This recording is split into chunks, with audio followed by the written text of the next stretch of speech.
Hi everyone, and thank you for your interest in this video. Today I want to talk about why feminism is actually perfect for men who identify themselves as incels. Incels are men who strongly seek to find a romantic or sexual partner and can't find one because of various reasons. And that is a state that is very painful for those men. So let me tell you why feminism is actually perfect for these kind of men. Let me tell you something about myself. First, to understand where I'm coming from. I got bullied at school. I am insecure. Until today, I have quite little friends. I wanted sex relatively early in my life, but I got it almost 10 years. My very first time I got almost 10 years later. I'm socially awkward. I got an ADHD. I'm somewhere on the autism spectrum. I play computer games since day one. And I made the experience that whenever I was out to date or to get to know somebody, when I was out with a friend, women were always interested in that particular friend. It doesn't even matter whether that friend was particularly attractive or not. I was always the kind of weird person where every woman who was talking with him at some point lost interest and was rather talking with that buddy I was with. So yes, so I was desperate. I was very desperate when concerning to dating, and I got a very close psychological profile to be that kind of incel. So I understand where some incels are coming from. Totally understand why some incels are coming from. Now, having reflected my malehood, having reflected malehood, and also about feminism, I can say we incels, I don't identify as an incel because I think the movement is highly problematic, but the people who are in this movement are people I can partially relate to very much. We men who are in this position, we have learned, like all men, that men usually need to be powerful in order to be attractive. Like if a man is not powerful, a man is not strong, then he's for whatever reason not as attractive in society. Also, we have learned, consciously or subconsciously, that a man often uses violence in order to achieve his goal and in order to achieve his power. We have learned that, whether we like it or reject it or not. This is what society, especially male-dominated society, is telling us. And some of us even have become violent because we fail to be the bossy and secure and decisive dude that society wants us to be. We want to be like all the cool men, the desired men, the strong men, the leaders, the successful men. But we fail because we are for whatever reason weird. So this is why some of us have also a fetish for weapons, because weapons are the ultimate goal to achieve power and respect and fear. And this is also why some of the mass shooters are incels. Now, I'm telling us, we weird men, whether we are incels, identify as incels or not, feminism is perfect for us. Feminism is absolutely perfect for us because it is actually feminism that says men don't need to be in bed with don't know how many 100 women in order to be a male or a respectable person. It is feminism that says men can stay virgins for their entire life, and it's totally okay. That doesn't question your malehood or your value as a person. It is feminism that says men actually may be insecure. Men are allowed to be insecure, and men don't need to be able to fight. Like heck, at school, I got beaten up so often, and I'm bad in fighting back. I'm really big. I'm tall. I go to the gym, I work out a little bit, but in the meantime, I'm telling you, like 95% of this planet will win a physical fight with me because I'm just bad with it. I'm just overwhelmed. It's all too much. It's all too much. It's all too much. It's all too much. So feminism says we don't need to be these kind of men in order to prove us, in order to be a man, in order to be respected as a person. And feminism also says we should not, we don't need to be able to fight, we actually should not fight. How great is that? Finally, a movement is saying, like, everything that went wrong in my youth, that was actually not me who was wrong, it was the entire society that was wrong. Wonderful. Like, and feminism also says that women don't owe us men sex.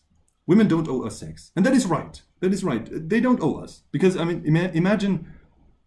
I know you how it feels like if you are really, if you really, when you really want it, but you wanting it, and society though does not owe it to you. Because imagine there is a woman or a man in your life that you really don't like. Imagine now this person acting towards you in a way like they start shaming you if you reject their advantages. Like, you don't know, some kind of teacher you never liked, or some kind of neighbor you always say like, no, not me. Imagine this person would act like you owe them anything. Imagine this person would be like, yeah, you know, you don't want to go to bed with me, you're not a real man, you're like whatever, and so on. No, women don't owe us sex. We don't owe anyone anything either. So imagine this person you don't like is also physically stronger and starts following you during the night. This is creepy, and this is also what society tells us. This is also what feminism tells us. This is wrong, and it is right. It is right that they tell us it's wrong. It's right that they tell that it is wrong to like try to get just to take something from somebody, just to take everything like closeness or the body or something. It is right that they say it is wrong. So that is one thing. That is one thing, and that is okay. Like, just we are not the only ones who experience rejections. All men experience rejections, and now with the Me Too movement, the Me Too movement actually makes also visible what happens. Also to all those successful men, or all the men we always believed, yeah, you know, they got it, they are the chiefs, whatever. We see now what actually happens when they got rejected. They behave like some of us have behaved. They behave super problematic. And feminism calls that out. And it is actually, it is wonderful for us to experience a rejection and then not having, and then we don't need to like to try to prove towards everyone else and ourselves that we are still worthy, or act like in whatever insulting way. But actually, just if you experience a rejection, that feels horrible in the first 10 minutes.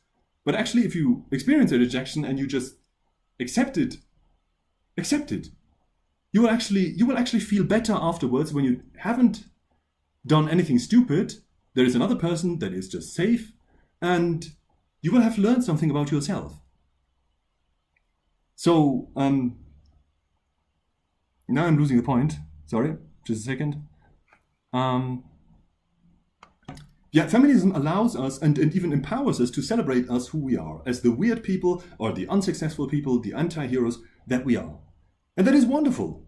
Like, we live in a society where everybody tries to be different, but when you actually are different, when you're this kind of whatever weird dude, then of course you still have a hard stand in society, but then you actually are what so many people want to be. You are different. I am different in many ways. And as soon as you start embracing that, and as soon as you start embracing, okay, you're not this super cool, whatever dude who goes to the dance floor and just owns the entire dance floor, but just the dude who sits in the corner with a smartphone, which is very much me.